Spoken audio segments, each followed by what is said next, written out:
Сәлем достар, менің арнама қош келдіңіздер. Бүгін сіздермен өте оңай жасалатын тортты дайындаймыз. Бұл тортты жасауға духовканың қажеті жоқ. Енді бұл тортты жасау үшін мұздатқышқа қатырылған майымызды ұнға бір аунатып аламыз да үккіштен өткіземіз. Арасында осылайынан араластырып тұрамыз. Майымызды үккіштен өткізіп, ұн екеуін қолымызбен үгітеміз. Сонда бізде ұнтақ пайда болады. Жақсылап үгітетін боламыз.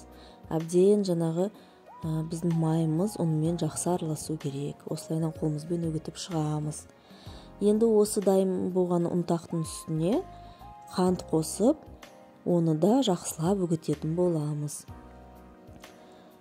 Мінекей осылай қолымызбен алып ұнтақ жасаймыз. Дайын болған ұнтақты қызып тұрған табаға ешқандай май құюдың қажеті жоқ.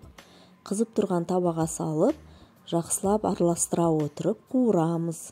Міндетті түрде жиі араластырып тұру керек. Үлкен комочектар пайда болып жатса, оны қасықпен бөліп жіберуге болады. Мінекей осылай қоңырқай түске ие болған кезде біздің ұнтағымыз дайын болды деген сөз. Ал енді тортымызды қалаймыз. Бірінші қабатына ұнтақты сеуіп шығамыз. Екінші қабаты бізде крем жағып шығамыз.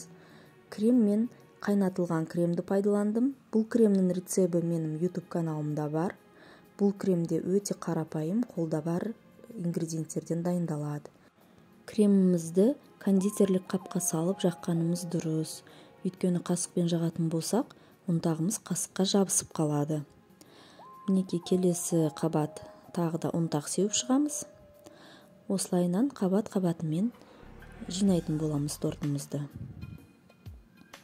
Бұл торт өте дәмді, ауызда еритіндей болып шығады. Өте дәмді торт. Жасап көріңіздер. Достар, менің каналыма тіркеліп, лайк басып, комментарий қалдыруды ұмытпаңыздар. Алда әлі тағы да қызықты рецепттер болады. Міндетті түрде менің каналымда тіркеліп алыңыздар. Мінекей осылай ең соңғы слой бізде крем жағылады да, бетін қалауынша әрлесеңіз болады. Мен шоколадты ұнтақтап сеуіп шықтым. Енді тортымызды 6-7 сағатқа тоңазытқышқа қойып аламыз. Креміміз тортқа әбден сіну керек. Мінекей тортымыз осымен дайын болды. Өте дәмді, ауызда еритіндей торт. Ал енді достар, назар аударып тыңдағандарыңызға рахмет. Астарыңыз дәмді болсын.